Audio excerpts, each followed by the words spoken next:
Markets में इस वक्त ब्रूटल सेलिंग चल रही है और ये रुकने का नाम ही नहीं ले रही है। डेली मार्केट गिरती जा रही है, गिरती जा रही है और सिर्फ गिरती जा रही है। तो ये सेलिंग कहाँ से आई है, कितनी देर तक और लास्ट करेगी, क्या अब आपको बाय करना चाहिए, हम सारी चीज़ें इस वीडियो के अंदर डिस्कस करेंगे। अगर आप मेरा इंस्टाग्राम चैनल फॉलो करते हो तो आपको पता होगा कि मैं पिछले 5-6 महीने से लगातार आपको बोल रहा था कि मार्केट के अंदर एक बहुत बड़ी गिरावट आने वाली है। और इसकी शुरुआत कुछ मिड अगस्त टू सितंबर के बीच में हो गई थी। निफ्टी के लेवल्स के हिसाब से तो इसकी शुरुआत नहीं हुई थी, बट अगर आप स्टॉक स्पेसिफिक देखते हैं, mid cap small cap PSUs, खास करके रेलवेज और डिफेंस, इनके अंदर काफ़ी ज़्यादा सेलिंग स्टार्ट हो चुकी हुई थी अगस्त और सितंबर के बीच में ही। और अब ये सेलिंग जो है इंटेंसिफाई हो रही है और पिछले 5 दिन में तो बहुत ही ज़्यादा हुई है। जहाँ पे आपका micro cap index, small cap index, उसके बाद जो मिड कैप इंडेक्स है, और फोर्थ जो आपका निफ्टी नेक्स्ट 50 इंडेक्स है, ये 8% तक सिर्फ 5 दिन के अंदर गिर गए हैं। अगर मैं आपको निफ्टी नेक्स्ट 50 के बारे में बात करूं, तो जो इंडिया की टॉप 50 कंपनीज हैं उसके बाद की जो टॉप 50 कंपनीज है वो इस इंडेक्स में आती हैं। और ये जो इंडेक्स है ये 20% से भी ज्यादा गिर चुका है। और कोई भी इंडेक्स जब 20% से ज्यादा गिर जाए तो हम उसको कहते हैं कि वो बियर जोन में आ गया है। या कोई स्टॉक अगर 20% से ज्यादा गिर जाए तो हम उसको कहते हैं कि ये बियर जोन में आ गया है। तो जब इंडिया की जो टॉप 100 कंपनीज में से 50 कंपनीज जो हैं उसका इंडेक्स जो अगर बियर जोन में आ रहा है तो ये गिरावट कितनी ज्यादा होगी, आप इसका अंदाजा लगा सकते हो। तो ये गिरावट के मेन फैक्टर्स के हैं। सबसे जो पहली जो स्टार्टिंग हुई थी गिरावट की वो हुई थी, उसकी जो वजह थी वो थी वैल्यूएशंस। क्योंकि valuation small cap mid caps की बहुत ही ज्यादा ऊपर चली गई थी। आप अभी भी अगर देखोगे, आप देखोगे कि कोचीन शिपयार्ड फॉर एग्जांपल, अगर आप उसके 6 मंथ चार्ट्स पे देखोगे तो वो जो शेयर है इस वक्त ऊपर से 50% तक नीचे आ गया है। इतना ज्यादा गिर गया है। लेकिन वही शेयर को अगर आप 1 ईयर टाइम फ्रेम में देखोगे तो वो शेयर अभी भी 70% अप है। ऐसे कितने ही एग्जाम्पल हैं। अगर आप उनको 6 मंथ टाइम फ्रेम में देखोगे तो आपको लगेगा कि कितने ज्यादा गिर गए हैं। लेकिन अगर आप उनको 1 ईयर टाइम फ्रेम में देखोगे तो आपको लगेगा ये तो अभी भी बहुत ज्यादा अप है। तो कुछ एक शेयर अप ही इतने ज्यादा हो गए थे तो उनका गिरना बनता ही था और वैल्यूएशंस ओवर स्ट्रेच हो चुकी हुई थी।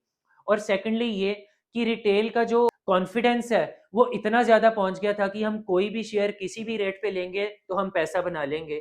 और अगर किसी के पास 10 लाख का पैसा है तो वो 25 लाख इन्वेस्ट करके बैठे हैं कि जो एमटीएफ फैसिलिटी मिलती है जिससे आप अपने शेयर के अगेंस्ट प्लेज क्रिएट करके या लिवरेज पे आप ज्यादा शेयर ले सकते हो। उसका हर एक रिटेलर कर रहे थे। हमने ब्याज पे पैसा उठा लिया कि हमें अगर 1.5-2% का भी पर मंथ ब्याज पे पैसा मिल जाए, हम उसको स्टॉक मार्केट में इन्वेस्ट कर देंगे तो हम 4 से 5% बहुत इजीली बना लेंगे। ये पिछले 2 साल से चल भी रहा था, बट ये चीज कभी ज्यादा देर तक लास्ट कर नहीं सकती थी।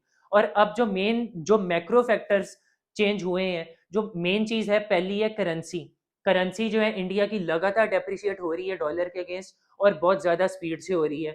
दूसरा फैक्टर ये है कि इस वक्त मिडिल क्लास और नॉर्मल बंदे के हाथ में पैसा नहीं है क्योंकि टैक्सेस इतने ज्यादा हैं और ये टैक्सेस कम होने का नाम नहीं ले रही हैं।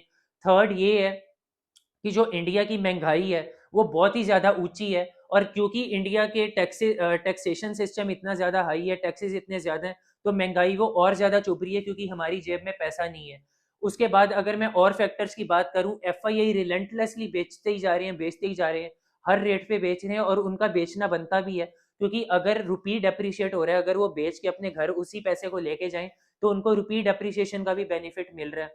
पांचवा ये है कि इंडिया की जो ग्रोथ है काफी ज्यादा स्लो हो गई है। जो पहले अनुमान था 7% से ऊपर ग्रो करेगी, अब उसका अनुमान है 6.4% पे ग्रो करेगी। और आईएमएफ का भी जो डाटा आया है उसके हिसाब से इंडिया की 2025 में जो ग्रोथ है वो स्लो डाउन होएगी। नेक्स्ट पॉइंट ये होगा कि जो अर्निंग रिजल्ट्स आ रहे हैं कंपनीज के वो बहुत ज्यादा खराब आ रहे हैं। इसका हमें इंडिया की जीडीपी से ही पता लग रहा है कि अगर जीडीपी खराब है तो ऑब्वियस सी बात है कंपनीज की जो ग्रोथ आउटलुक है वो भी खराब होएगा।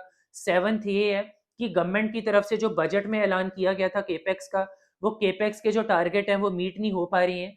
तो उतनी ज्यादा गवर्नमेंट की तरफ से कैपिटल का एक्सपेंडिचर नहीं हो रहा। और उसकी वजह ये है कि जो हर स्टेट के अंदर गवर्नमेंट सिर्फ इलेक्शंस जीतने के लिए फ्रीबीज बांट रही है।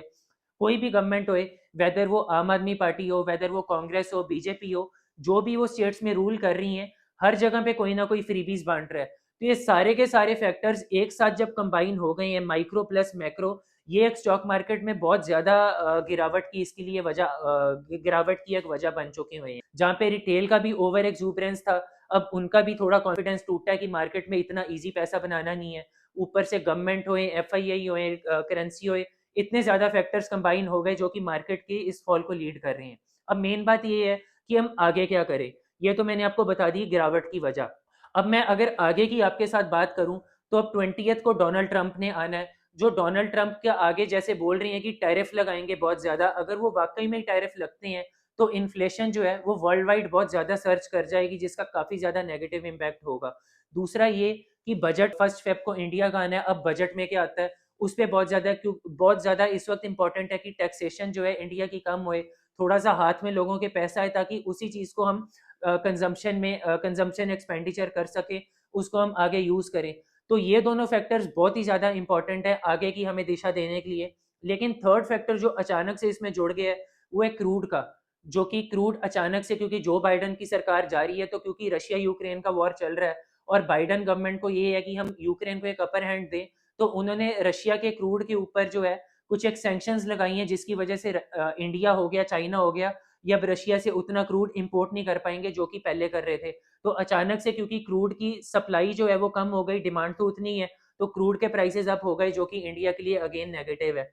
तो अब मेन बात ये है कि अब जो पैनिक होना था काफ़ी हद तक हो चुका हुआ है। यहाँ से एक बाउंस बैक की काफ़ी ज़्यादा बनता है कि बाउंस बैक आएगा। और अगर मैं सिर्फ बजट को सोचूं, क्योंकि स्टॉक मार्केट इतनी बड़ी हो चुकी है और स्टॉक मार्केट इतनी गिर रही है, हर घर घर में इस वक्त पैनिक है कि शेयर्स इतने नीचे जा चुके हैं, और इसका जो इफेक्ट है सिर्फ स्टॉक मार्केट तक नहीं रहेगा, बाकी चीज़ों पे भी आएगा। इवन प्रॉपर्टी, रियल एस्टेट तक भी इसका इफेक्ट जाएगा, क्योंकि स्टॉक मार्केट इतनी गिर रही है। तो अब पैनिक करने का अब आपको इस इन रेटों पे कोई फायदा नहीं है, क्योंकि स्टॉक्स जो हैं ऑलरेडी बहुत ज़्यादा गिर चुके हैं। अगर आपने मेरा इंस्टाग्राम का चैनल फॉलो किया होगा तो मैंने काफ़ी आपको गाइड किया कि आप पैसा हाथ में रखो कि मौका मिलेगा। इवन मैंने आपको इतने तक भी बोला कि आप जो है अपना पैसा चाहे एफडी में लगा दो। ये 6 महीने की पुरानी रील थी कि आप एफडी में लगाओगे आप पछताओगे नहीं, आने वाला 1 साल बहुत डिफिकल्ट होने वाला है, मार्केट बहुत बुरी तरह गिरेगी। काफ़ी शेयर जैसे कि बजाज हाउसिंग का आपको मैंने 170 180 के रेट पे बोला कि आप इसमें से निकलो, ओला का 140 पे से बोला, स्मॉल कैप मिड कैप का मैंने आपको कितनी, मेरे को लगता है शायद 15-20 रील्स बना के बोला होएगा कि आप स्मॉल कैप मिड कैप को अवॉइड करो। और बाकी मैंने आपको लार्ज कैप में भी बोला कि जब बहुत ज़्यादा एक्सूबरेंस थी कि आप इनसे दूर रहो। डिफेंस रेलवेज पे तो मैंने अलग से बोला। लेकिन अब इनमें काफ़ी ज़्यादा पैनिक हो चुका है, अब आप इनको इन रेटों पे भी आपको बेच के फ़ायदा नहीं होएगा। अब आप यहाँ पे, लेकिन अगर जिन्होंने मेरी सलाह मान के शेयर बेचे या जिनके पास पैसा हाथ में है, अगर आपके पास 50% है 60% है, अब आप आपको, क्योंकि हम मार्केट को कभी भी टाइम नहीं कर सकते, फ्यूचर में क्या हो फ्यूचर में क्या ना हो, आपको जो है यहाँ पे अगर आपके पास फॉर एग्जांपल 100 रुपये हैं, आपको यहाँ पे कम से कम 25 से 30 रुपए लगाने चाहिए, चाहे आप 40 भी लगा सकते हो।